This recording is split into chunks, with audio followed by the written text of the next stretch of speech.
At Morris Bank, we understand that your personal finances and banking experiences can be stressful. We also know that it doesn't have to be that way. That's why for over 60 years, we've dedicated ourselves to providing common sense banking to people just like you. We work hard to combine the latest online mobile technology and top-notch customer service that allows us to do just that. We realize our customers have choices, but what sets us apart is the personal service that we provide that they may not receive at larger institutions. We like to make you feel at home, and we like to make the process as easy as possible when you're banking with us. But we're not focused on helping just our customers. We are equally dedicated to supporting the community we are a part of. Just this year alone, we've logged thousands of community service hours and provided significant financial support to the communities we serve. We want to make sure you have the best banking experience possible. Come see us or give us a call to find out what makes Morris Bank different, because we're banking on you.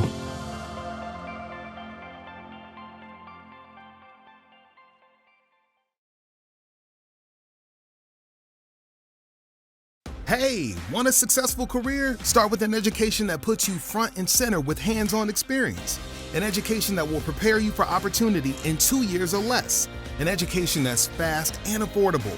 Most OFTC students graduate debt-free thanks to the Hope Career Grant, which offers free tuition in more than 63 programs. Think differently about college. Choose OFTC for an education that's fast, local, and debt-free.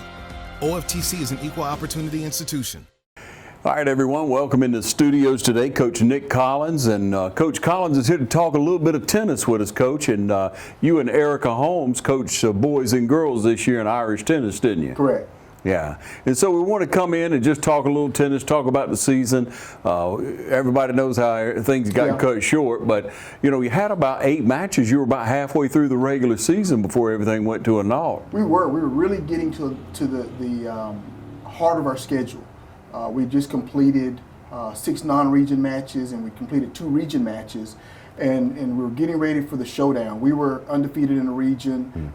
Blakely was undefeated in the region. Dodge had 1 loss, and we were positioning ourselves at that point for the playoff seedings. And then, of course, everything happened, and it kind of went away. Yeah. So you've been coaching tennis the last couple of years. Last couple of years I have. Yeah. And for those that will remember, you were with the Irish back in, what, 04? Yeah, I came in 04. And I did 3 years here, including the 06 championship season. Yeah. And I left at that point to become a head coach. Yeah. Came back again and got another championship. Really blessed. You know, it's funny how things happen. I don't tell the story a whole lot, but I was in my truck on the way to Noonan, Georgia, to take a job as the defensive backs coach at Noonan High School. And I get a call from Coach Holmes asking if I'd be interested in coming back to Dublin. And I didn't have the heart to tell him, Coach, I'm getting ready to take a job somewhere else. And as things worked out, I got to Noonan, and in the time between they offered me the job and I went to do the final meeting, 2 head coaches had resigned. So they had to use both PE positions to hire the 2 new head coaches. So they wanted me to kind of hang out for a minute so they could create something for me. And I thought, create nothing. I got a bird in the hand. So and it worked out well. My daughter being a senior here this year, and the familiarity with the area. Yeah, and so to have that time before and then now, and then your daughter graduating as a Fighting Irish, I guess kind of bittersweet for you, huh? It is. You know, it was a blessing to get back over here and be with her, and you know, now she's going to graduate and she's going off to Savannah State to further her education. But really proud of her and proud of the time we got to spend together here. Yeah, so remind everybody about your daughter, her name. And Micaiah Collins. She's a senior. She was a band member in theater arts. So she'll be heading up to Savannah State. What's she going to study? She's going to be an art major. Wonderful. That suits, doesn't it? Without a doubt. So, and what have you done? What have you tried to instill in her to prepare for that next step? We both know that's not easy. It's not, but responsibility. I think, you know, one of the things I talk about in coaching, and you know, I've interviewed for head coaching jobs here and there. One of the things they ask me about is being able to relate to people based on experience. What have I experienced either in college or just in life that I can share with someone to make their situation better? Yeah. And like I told her, as a parent, I want to make sure that I start her off right and that I set her up for a life that's positive. And we talked about, you know, what are you going to major in, and how are you going to handle the lifestyle, and what is your goals down the road? What happens if you hit a roadblock? How do you handle certain situations in college and those things? And it's just those things, and understanding that she's an individual and she has choices to make. Just like the choice here, her choices were Kennesaw State and Savannah. I'm not going to make the choice for you. This is the first major adult decision you're going to make for yourself. But here's the thing to think about. If you make it and find out that in the end you're not happy with it, this is life. You can always change your mind. What a great story, man. What a great statement for people to really adhere to. Coach Collins, you're a positive guy. Every time I've been around you, you've been very positive. You know, you feed that into all our young people, not just football players, not just the tennis team, boys, girls, students, faculty alike. I just feel like I tell people this is my ministry, and this is what I was meant to be. And I joke about it. I was just having a conversation the other day how I ran from coaching for so long. A lot of people don't know, when I was 15 years old, I stopped playing sports and coached for a year. I coached my younger brother, younger cousin, and I always wanted to coach. But then it became a situation where people said, that's what you need to do. And you know how we can be as youngsters, we don't want to do what people tell us to do. So I chased medicine for a minute, then I chased broadcasting for a minute. But every time I looked up, it brought me back to coaching. And so I got an opportunity to finally go off to Prairie View A&M University and coach, and was really exposed to a lot of things there. Yeah. Coach, where'd you grow up? Texarkana, Texas. Right there on the Arkansas-Texas line. Different world. Different world. Different world. Again, talking about things with my daughter, I talk about not being afraid to explore. And I've never been afraid to explore. I've not had boundaries when it comes to living. I packed my car up and moved to Jacksonville, Texas. Never been to Jacksonville, Texas. I packed my car up and moved to Parsons, Kansas. I packed my car up and moved to Jackson, Mississippi. Packed it up one day and moved from Houston, Texas to Cochran, Georgia. And not knowing anyone or knowing the place, but not afraid of a challenge or a new situation. Yeah. What do you contribute that to, the ability to relate to people, the ability to just make that bond instantly, it seems? I think it was the growing up situation. At one point my mother became a single mother, 4 kids. We lived in the projects. So you had a situation there where life was hard, but she always took us out and exposed us to something different. So she got us involved in football and baseball and softball, swimming lessons. When she was going back to school, she would take us to school with us and she'd drop us off at the pool. We'd take swimming lessons, we'd take tennis lessons. And so she exposed us to a lot of different things. Well, at some point she remarried and we moved to a better situation. And the lifestyle there was just a little bit different. Then we moved to a better situation. And so having an opportunity to live in different phases, lower class, middle class, upper middle class, being exposed to different people in different situations, I think kind of gave me a broad perspective on how people were and kind of how to navigate with different people. What's the common factor among all socioeconomical people? They're all people. They're all people. I can tell you right now that it didn't matter whether it was in Sunset Apartments or if it was on Glen Acres Road, regardless of where I lived, someone somewhere taught me a lesson. My stepfather had a construction company, and I would do the labor work. So I would tear the roofs off and have to help tote the shingles. And I remember sitting up there one day with a gentleman, and it's somebody you would never think to say, this guy's going to give you life advice. He looked at me and he said, why are you up here? He said, you're 21 years old, you're young, you're healthy, and you're smart. Why don't you get down from up here and go back to school? He said, because this isn't the life you want. And I thought about it. I said, man, that's something. And I never forget it. And at that point, I started making the plans to return to school, and ultimately did. Yeah, and you hear stories about that, Coach, that we're an older person, we're a wiser person. I mean, they are. They're feeding into you because they care about people. So I would say to people, don't be afraid to be that person. Don't be that person. And you can learn from anyone. You really can. Yeah. That's awesome, Coach. Well, let's talk a little bit about tennis now. Hey, you mentioned earlier, you talking about, you've done well. You were right there with Bleckley, and Bleckley's usually at the top of the heap in tennis around here. But they got a great program going on over there. But we felt good though. Our boys team, for example, we returned 6 of our 7 starters. And so we were feeling really good about where we were. We made some changes in our lineup this year.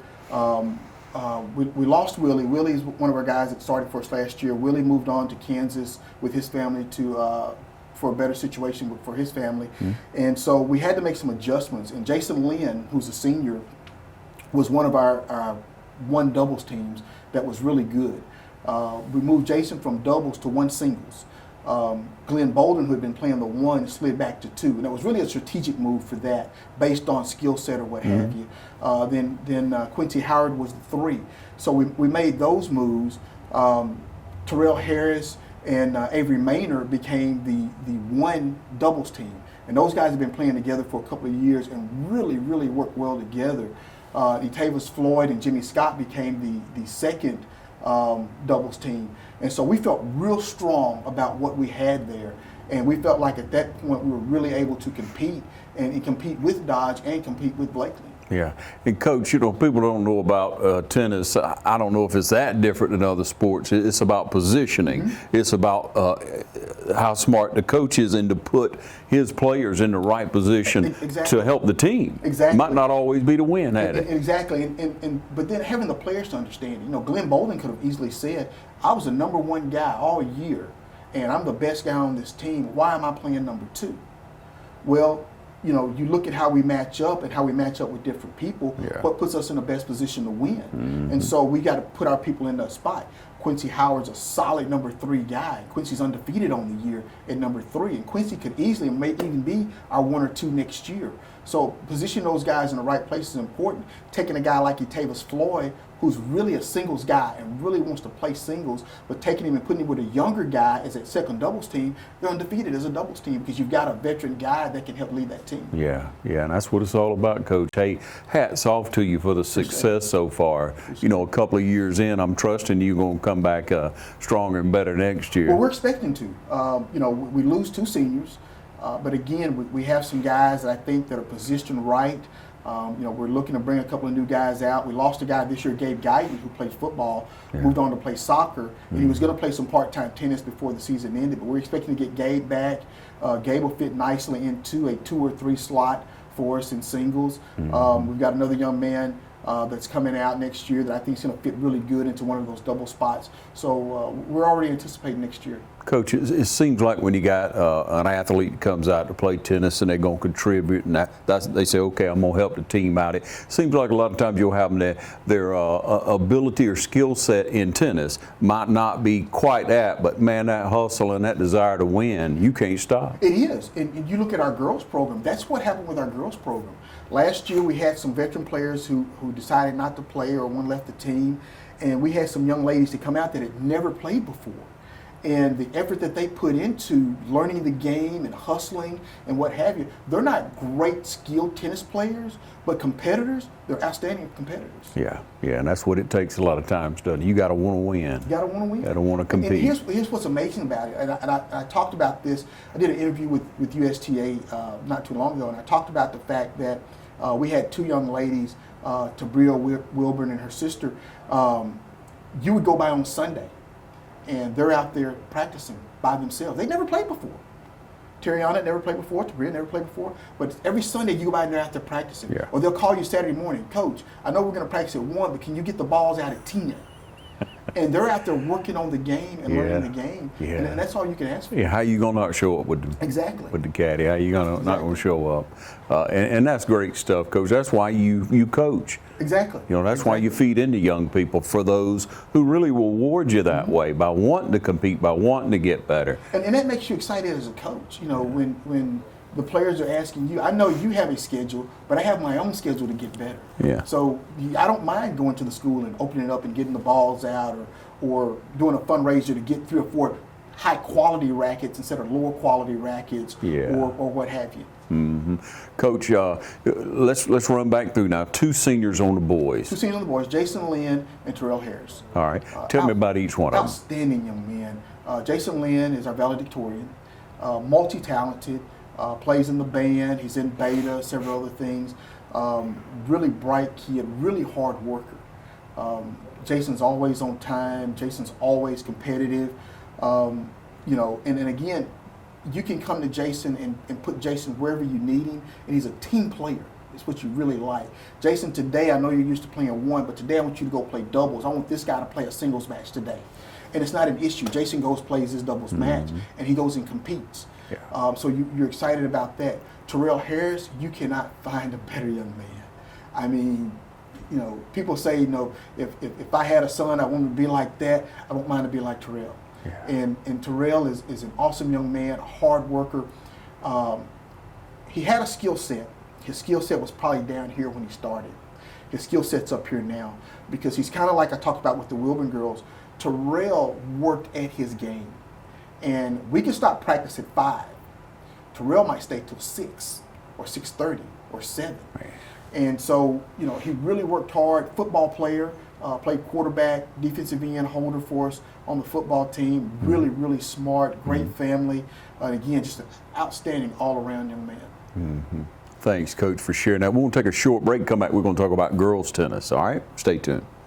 Georgia Military College is a 2-year associate's degree granting institution.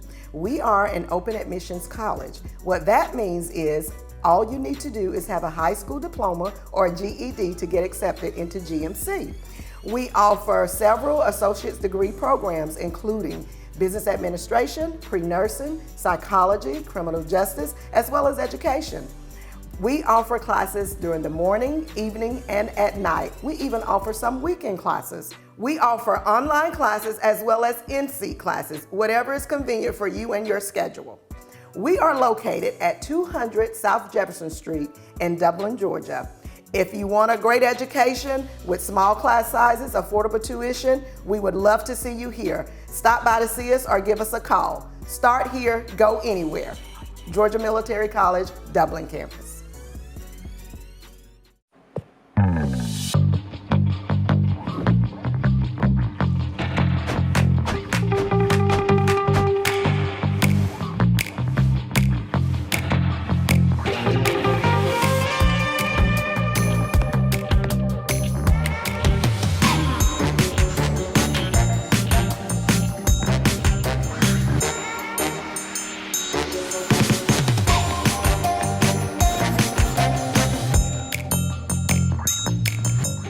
Quality products and installations since 1985. That's 4 Seasons. All right, welcome you back here with Coach Collins, and we're talking about tennis at Dublin High and the success that the boys have. But then we look over and you have Coach Erica Holmes. We can't say just Coach Holmes, can we? Right. We got to say Coach Erica Holmes. You know, she's coaching the girls, and so let's talk about how things went with working with her, and then how the two of you worked together to get the girls better this year. It was great. I've known Erica since she was yay high. And so having an opportunity for her to come back as an adult and into the coaching world was really good. She was new to tennis, but she's kind of like our player. She picked it up so fast. And not only could you tell she picked up from a knowledge standpoint when you start watching her play with the kids. It got to the point I had to start playing. Now, I made a vow after 3 knee surgeries and a shoulder surgery. Now, I'll coach but won't play. Now, I had to start getting out to play, which kind of shocked the kids a little bit because they never seen me play much. Yeah. But, you know, I couldn't let her show me up. Right. You know, come on, Erica. Yep. So she picked it up really fast. And what we did, we kind of split our teams up a little bit. She took some of the younger, inexperienced players and got them court time. We did a little individual work I did with some of the older kids working on specific skills or match strategy or what have you. Mm-hmm. But I think the thing that she picked up really well was how to place her team. I didn't tell her who to play or how to play them, but she did a great job because you look back and go, that's a pretty good lineup. Yeah. You know, you got that, you know, and she started figuring it out real quick. You know, and sometimes she would say, well, I want to play this person here, and I'd go, I don't know if I do that. And then in the end, you go, that was a pretty good move right there.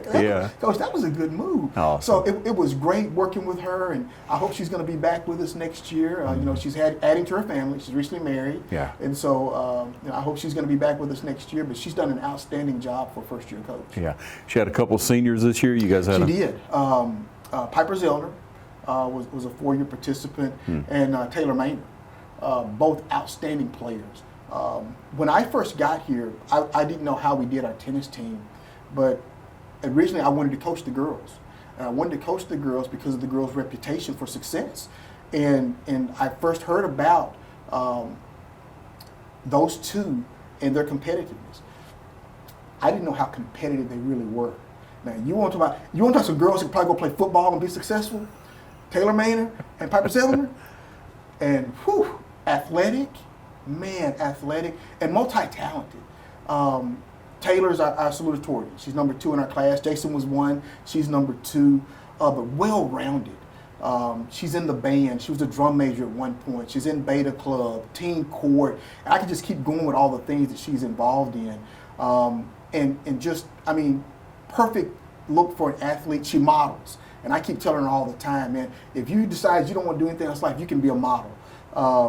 Really smart, hard worker, and understands the game. The thing, and even at this level of me, understanding strategy. And that's what she always did. She didn't care about talking about her stroke or her serve.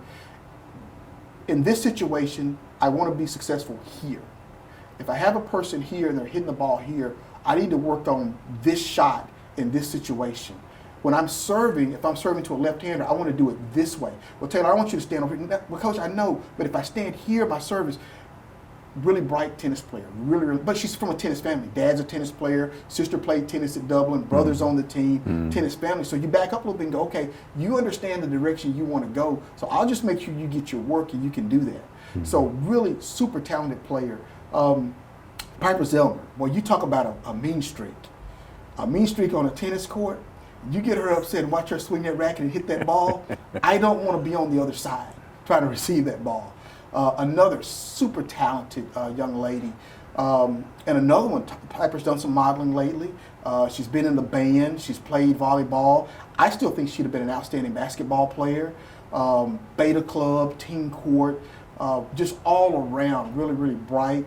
She wants to go to school and major in biology. And again, another one that understands the game. Yeah. And so it's been a blessing and a pleasure to be around both those young ladies. Yeah.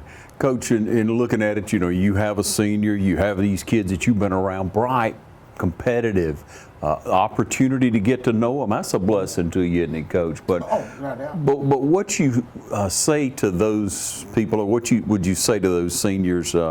You know, they face a difficult time here, and it's been, you know, unorthodox. I mean, none of us have ever faced this type of thing. And so you had the opportunity to speak to them since then. You're still feeding into their lives where you can. Yeah. But what are you saying to them on a daily or weekly basis? This too shall pass. That's where we are in our life right now. This is not going to last forever. Don't make your plans based on today. Keep those long-range plans, because at some point, things are going to start coming back. And as a country, as scientists, as leaders, as local people in the community, we're going to get this figured out, and we're going to start getting back to living life. Don't get caught behind the 8 ball saying, well, because this is the situation, I'm going to sit back and wait. Keep striving forward. Keep making your plans. If they tell you that you can't go to school in August, don't take that. Keep making those plans, because if it changes in July, you want to be ready. Yeah. And it's the same thing in life. Whatever your plans are, keep striving. And I told Piper recently, Piper, I expect one day that if this happens again, one of the top biologists, top scientists helping to fix this problem needs to be you. Yeah. Prepare for tomorrow. Prepare for tomorrow. Yeah, yeah. Coach, you know, again, hats off to you for your attitude, for your ability to relate to our young people, and for the success that you brought. Last time you came and coached under football program, which is the main reason you came, obviously. Reason I pointed out, we had success in, and you came back again. Coach better not let you go, had he? Well, I'm trying to stay. I'll tell you what, he has leverage on me now because my wife loves this area. Yeah. And, you know, we've had a couple of opportunities, some offers to leave. And I thought, well, you know, an opportunity to go back to Atlanta is there. We could go back. And I thought she would be the first one. Well, yeah, we could go. No. So she's excited about the area. She loves the area. And like I told her when we were dating, if there's one place that I live that I could go back to and call home, it would be Dublin, Georgia. And I love Dublin. I love everything about Dublin. I love the people of Dublin. And I think with the things that we've got lined up, for me, future-wise, with our superintendent, Dr. Fred Williams, our principal, Dr. Jeroy Stuckey, I think they've put me in a position from an educational standpoint, career standpoint, that I can stay here and do some really big things for myself. Awesome, awesome. Remind everybody about your wife. She's with the city. My wife Erica, she's the receptionist and nurse at the Gifted Academy here for Dublin City Schools. You guys have your granddaughter here right now, We've got don't our you? granddaughter Erin with us, and she's 10 months old, just turned 11 months old. And if you see the droopiness in my eyes, yeah, late nights and early mornings. And Yeah. I'll tell you what, no one could have ever made me believe you could fall in love with a grandchild like that. And you know, we've been really blessed. Her parents are essential workers, and so we decided we'd go get her and allow them to be able to do what they're doing and the extra time they have to put into work. Yeah. And I told my wife the other day, I don't know how I'm going to handle having to send her home. Now, I don't want another one, but I don't know how I'm going to handle sending her home. Yeah, yeah. That's some great love, huh? Without a doubt. Yeah. Without a doubt. People tell me that you're not going to love you. When you get a grandchild, Oh, you'll man. find out what love is. When I walk in that door and she jumps down out of her grandmother's arms and runs to me, or early in the morning she's figured out how to ask for cartoons, so she hops in the bed and she knows when I hit that certain button that her it's unbelievable. Everything about just like having your kid, first steps and everything's amazing. Yeah, that love for life. Yes, sir. Yeah. Hey, once again, thanks for joining us, helping us point out these seniors and give them props for what they've done for the Fighting Irish all the way through and what they're going to do in the future. Without a doubt. Making us all proud. I'm proud of them and wish them all the best of luck. Yeah. Coach, thanks again. Thank you. Thanks for joining us right here on TV 35. If you're in the market for affordable transportation, come on in to Dublin Auto Sales. Getting to work, school, or around town every day requires dependable transportation. And that's what you'll find at Dublin Auto Sales. Offering in-house financing too, so credit is never an issue. See Wayne Kemp or any of his friendly staff. Bill Topping, Alan Fields, TJ DeRochi. Look for Dublin Auto Sales at 1705 Telfair Street and 406 North Jefferson. And also at 511 North Jefferson, where you'll find a great deal. Dublin Auto Sales, affordable transportation you can count on. Mid-State Pools and Spas knows pools. In-ground pools to above-ground pools. Mid-State Pools and Spas has over 35 years in the industry, building over 3,000 pools. We build all of our own pools, never subcontracting the work out. So if you're ready to build a pool, renovate a pool, or if you need weekly maintenance or liner replacement with a full 20-year warranty, call the professionals at Mid-State Pools and Spas. Visit our showroom today at 2273 Veterans Boulevard in Dublin and see the new line of Marquee Spas. For the ultimate in hot tub experiences, choose Marquee Spas. Also see our new selection of casual patio furniture, available now at our showroom, Mid-State Pools and Spas, where we know pools.